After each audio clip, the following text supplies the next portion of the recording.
ALF Yorùbá TV. bẹ́ẹ̀ ni bí mo ṣe máa ń tẹnu máa ń gbogbo àti gbogbo àsìkò lórí ìkànnì ALF Yorùbá wípé ká máa lékún àdúrà wípé ọjọ́ tẹ̀bí ó bá palẹ̀ ká má ṣe sílẹ̀ ìbẹ́ ọjọ́ tẹ̀bí ó bá pọ̀nà ká má ṣe bá wọn rìn lọ́nà. mo ń padà bọ̀ láti ṣe ẹ̀kúnrẹ́rẹ́ àlàyé nípa fọ́nà tí mo fi wọlé òbí ṣe wà kó tó di àsìkò ọ̀hún ká tún wo kókó tí ń bẹ nínú ìròyìn ká tó máa pẹ̀kẹ́lu ẹ̀kúnrẹ́rẹ́ rẹ̀ báyìí. àwọn agbébọn ti jí àwọn akẹ́kọ̀ọ́ ilé ẹ̀kọ́ gíga mẹ́ta ọ̀tọ̀ọ̀tọ̀ gbé ní ìpínlẹ̀ Nasarawa báyìí o. ẹ gbọ́ kí lójú ìwòye tiyín lórí ọ̀rọ̀ tí àlùfáà yìí sọ nípa Olúwo títí ilẹ̀ Ìwó nípa ojú ìwòye rẹ̀ nípa ọ̀rọ̀ ẹ̀sìn ní ilẹ̀ Yorùbá ń ṣàlàyé tó bá tásìkò. ọwọ́ àwọn ọlọ́pàá ìpínlẹ̀ Imo ti tẹ awakọ̀ kan èyí tó ṣe bẹ́ẹ̀ tó ṣekú pa odidi tó mọ̀ọ́mọ̀ dídì ṣekú pa èrò kan nítorí èdè àìyedè tó ṣẹlẹ̀ láàrin wọn lásìkò tó ń ṣèrìn àjò láti Onitsha lọ sí ìpínlẹ̀ Èkó.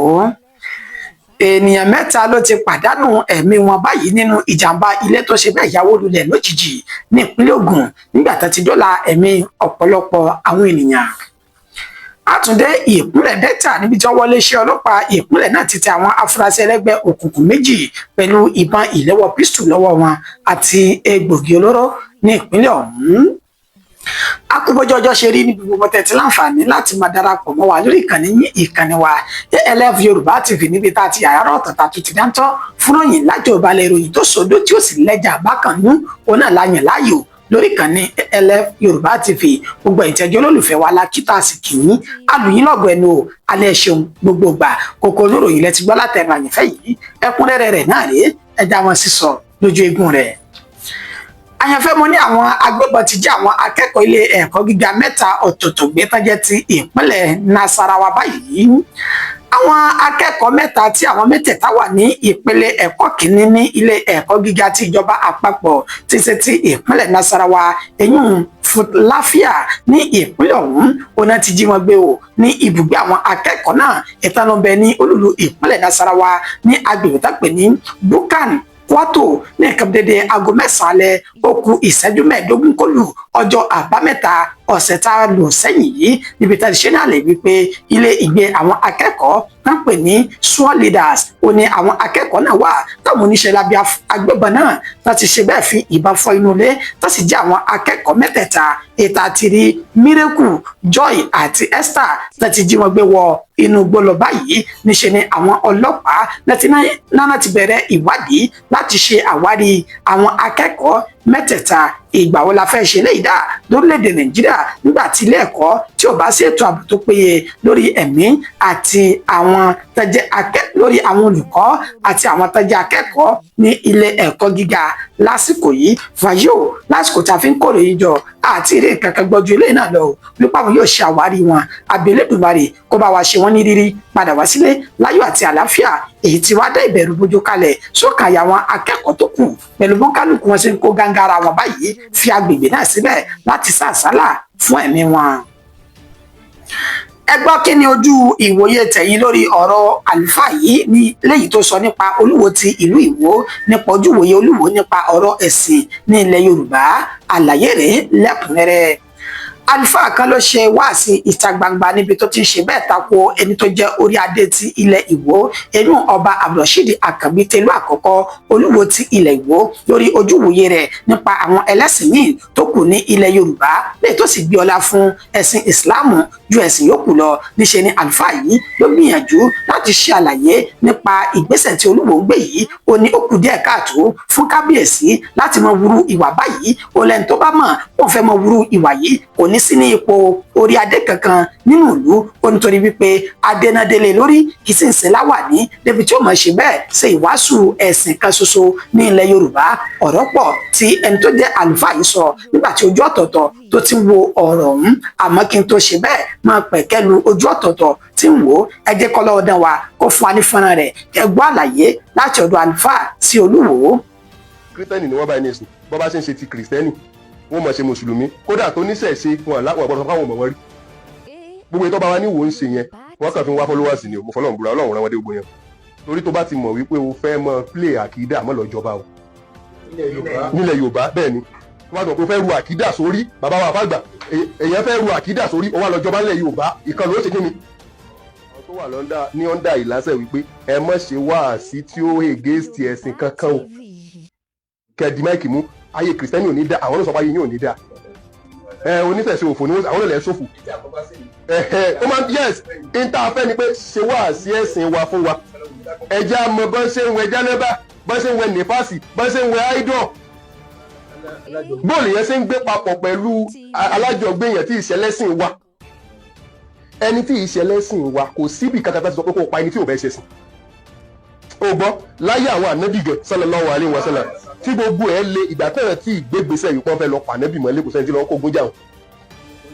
torí pé ń kálukú ó wà pẹ̀lú ẹ̀sìn ẹ̀ gbélé ẹ lórí kìí ṣe láwà ní ẹ̀rọ wọ́n kọrí síbẹ̀ yẹn ní gbogbo ẹgbẹ́ ṣe yẹn ọlọ́run rẹ wọn débẹ̀ yẹn ẹ gbọ́dọ̀ fẹ́ pé ń kálukú fún dé pé tó sọ pé inú igbó làwọn ti fẹ́ mọ rí gbogbo àwọn tí bá ń bọ ọkùnrin kò lé tó yẹn ìlú.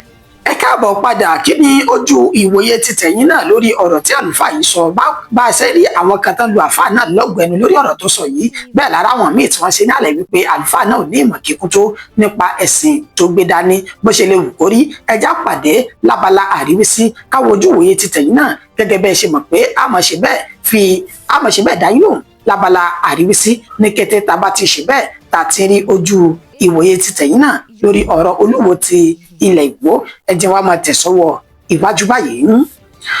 àyànfẹ́ ọwọ́ àwọn ọlọ́pàá ìpínlẹ̀ Imo ti tẹ awakọ̀ kan èyí tó ṣe bẹ́ẹ̀ dídì tó mọ̀ọ́mọ̀ ṣekú pa èrò kan nítorí èdè àìyedè tó bẹ́ sílẹ̀ láàrin wọn lásìkò tó ń ṣèrìn àjò láti Onitsha lọ sí ìpínlẹ̀ Èkó. a ṣe àfihàn fọ́nrán ọ̀hún níbi tẹ́ ti gbọ́ àlàyé kíkún nípa arákùnrin tí wọ́n ṣe ní àlàyé pé ó dìídì mọ̀ọ́mọ̀ ṣekú pa arákùnrin kan èyí tó jókòó pẹ̀lú rẹ̀ síwájú ọkọ̀ lásìkò tó ń ṣe ìrìn àjò ìyún láti Onitsha lọ sí ìpínlẹ̀ Èkó wọn ló kù fẹ̀rẹ̀ kí wọ́n dé agbègbè Ìjẹ̀bú Òde ó ní arákùnrin awakọ̀ ọ̀hún ló dìídì wa ọkọ̀ tó sì fi sọ orí ọkọ̀ tirẹ́là èyí tó ṣe pé ó mọ̀ọ́mọ̀ dídì ru ìwà òun ni láti fi ṣe ikú pa ẹni tó jẹ́ èrò tó gbé sínú ọkọ̀ rẹ̀ látàrí èdè àìyedè wọ́n sì ní ó máa fi apá ibi tí èrò ọ̀hún tó jókòó sí lọ́wọ́ iwájú ó máa fi sọ orí ọkọ̀ tírélà ńlá ìtàn páàkì kalẹ̀ lórí tó mú ẹ̀mí ẹni tó jẹ́ èrò náà tó mú lọ ètò ọ̀pọ̀lọpọ̀ àwọn èrò tó kù nínú ọkọ̀ ọ̀hún tó sì fi ara pa ẹ jẹ́ kọ́ lọ́wọ́ dẹ̀ wá fún adífọ́nà rẹ̀ ó ṣe àlàyé bí ọwọ́ ṣe bá a. Mr. Ifeanyi Okuaja, mayor of Umegumpa in Ahia Zumbise LGA, Imo State. Earlier this month, the man is a bus driver to Abia City Mass Transit Nigeria Limited. So earlier this month, he loaded at their park in Onitsha, bound to Lagos State. Then on their way, he had a quarrel with a passenger, and he threatened the passenger and told the passenger that he would deal with him.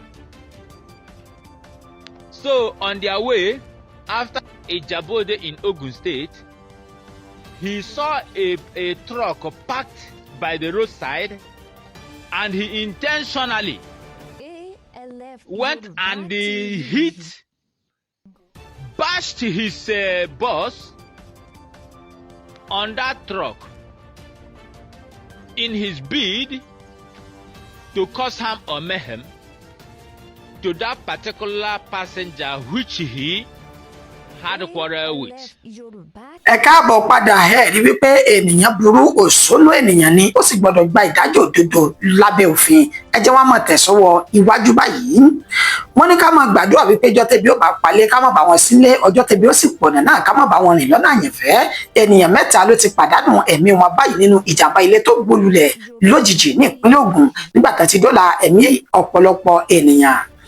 Ilé alájà méjì kan yìí tán ni ó wà ní òpópónà Baálẹ̀ ní Àjùwọ̀n ìjọba ìbílẹ̀ Ifọ̀ tí ṣe ìpínlẹ̀ Ògùn ètò dàwólulẹ̀ lójijì lánàá ọjọ́ 27 oṣù keje ọdún tí a wọ̀ yìí níbi tí iṣẹ́ náà lè wípé àkọsílẹ̀ àwọn ènìyàn 3 ọ̀tọ̀ọ̀tọ̀ ó ní wọ́n ti ṣe bẹ́ẹ̀ pàdánù ẹ̀mí wọn báyìí nígbà tí àwọn tán rí sí ìṣẹ̀lẹ̀ pàjáwìrì ní ìpínlẹ̀ Ògùn láti ní wọ́n ti bẹ̀rẹ̀ sí ní kó gbogbo àwọn àwòkù ilé náà kúrò lórí àwọn ènìyàn tó sì ti dóòlà ẹ̀mí ènìyàn kúrò nínú ilé ọ̀hún ọlọ́wọ́dán wa wọ́n fún wa ní fọ́nrán rẹ̀ láìpẹ́ yìí.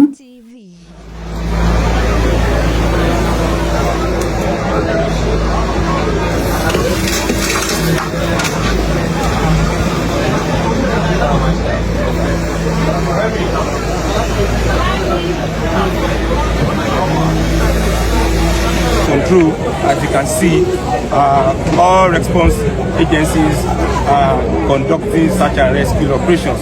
Currently, we are doing the evacuation of the debris. The situation is calm, and all responses are taking positions, and we are doing what we are supposed to do. There is no cause for panic. The operation is still going on. We want to ensure that the building is brought down to ground zero so that we can see what is under. So the whole situation is very peaceful. We employ all people in the environment to remain calm. Since people in authorities, responsible agencies are taking charge of their responsibilities at the site of the incident. As of yesterday, 12 bodies, 12 people were recovered alive for rescue purpose, while 3 people were brought out, were recovered dead. The dead bodies have been rescue operations.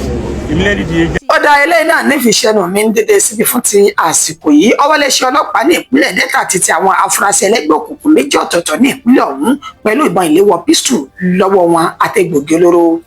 Alukoro iléeṣẹ́ ọlọ́pàá ní ìpínlẹ̀ Delta Bright Edafe ló tó ti ṣe bí iṣẹ́ rẹ̀ pẹ̀lú bó ṣe fojú àwọn afurasí ẹlẹ́gbẹ́ òkùnkùn méjì kan tó ti fi ojú wọn hàn dé báyìí èyí tó ṣe ní àlẹ́ wípé wọ́n ṣe bẹ́ẹ̀ gbé ìbọn AK-47 ẹnu mi àgò wọ́n ṣe bẹ́ẹ̀ gbé ìbọn ìléwọ́ pistol ọ̀tọ̀ọ̀tọ̀ àti egbògi olóró lásìkò tí wọ́n ṣe bẹ́ẹ̀ ṣe àyẹ̀wò ọkọ̀ tó ń lọ àti tó ń bọ̀ ní ìpínlẹ̀ Delta ẹ jẹ́ kọ́ lọ́wọ́ dán wá fún wa káfíṣẹ́ ni wọ́n dédé síbi kẹ̀sì gbé ẹ̀kúnrẹ́rẹ́ àlàyé lórí ọ̀rọ̀ tí Bright Edafe èyí tó sọ yìí ó ní ẹ̀ṣẹ̀ ọlọ́bẹ̀ ṣe ẹ̀yìn tí ẹ bá mi jẹ́ ìfẹ́ lábá o ire àtayọ̀ látùjọ́ máa fi pàdé ó dàbọ̀. SP Edafe Bright, and this is Delta State Police Command. We will keep saying and reiterating the importance of stop and search duty. When you see policemen searching luggages, searching particularly men by touching their bodies, they are not trying to assault or molest anybody. We are speaking and acting from experience. These 2 suspects here were intercepted along the Agbo-Warri Patani Expressway in a Mercedes-Benz vehicle. Regular stop and search, they were highlighted, they were asked to come down, and a search was conducted on them. During the search, one of them, take the camera down, one of them, this young man was wearing these jackets. Now on this jacket, there are 2 sides, okay, there's a side pocket. That was where he concealed this pistol, is a Beretta pistol, and these 2 Beretta pistols concealed inside this jacket, and that was where their story changes. From there, we search further and we discover this. How many gram? Kilogram or gram? No, I think it's gram. Yes, 200 grams. How many grams of cocaine with this, my brother? 200. You go open your mouth to 200. 200 grams of cocaine. This other white powder is called what? Okay, I know they blend it to a year. Okay. This powder na wetin? Bicarbonate. Bicarbonate. All right. It goes with the 2. According to him, this is worth 5 million naira. It's the business they do. They buy, take it to Port Harcourt, and sell. My brother, can you tell me the connection? How did you? Okay, no, leave that one. What is the connection between this gun? What are you using the gun to do while you are into the business of cocaine? What did they use the gun they do while you dey into the business of cocaine? They say when we go to buy it, the people that sells it to us, they will sell it, and then most times take it back from you after you paid them in cash. Okay. ALF Yoruba TV.